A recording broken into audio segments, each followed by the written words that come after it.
And we're back. Who's ready to talk about some Odyssey? So in the last video, I think I forgot to mention a few things. I probably did, let's be honest.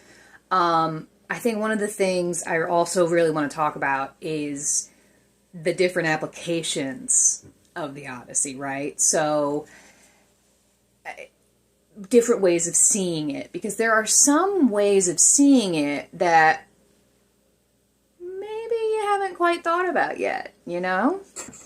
But first, I'm going to read the opening line from the Emily Wilson translation, which perfectly encompasses Odysseus.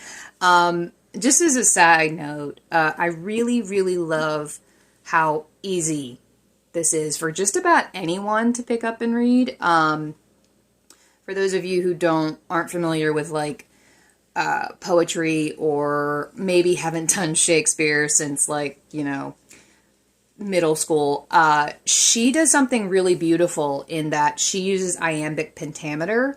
So the way that you're reading it just feels natural, whereas I believe Homeric epic and Homeric poetry, I think they use some kind of dexameter. I can't remember. It's been a while for myself. Anyway, let's read this first line. That is chef's kiss. Perfectly describes Odysseus. Tell me about a complicated man.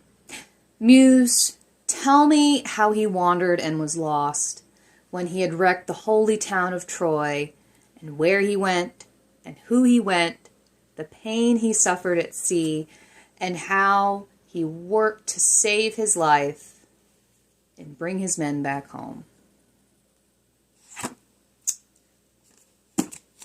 Show's over. We're good.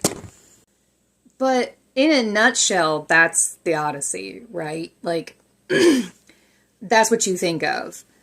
But what if I told you there were ways of looking at it that kind of make the suitors justified in their behavior? And before you come at me, just hear me out, okay? Let's take a deep breath. We're going to put on our critical thinking hats, and we're going to see if maybe possibly we can look at Odysseus as something other than the typical Greek hero.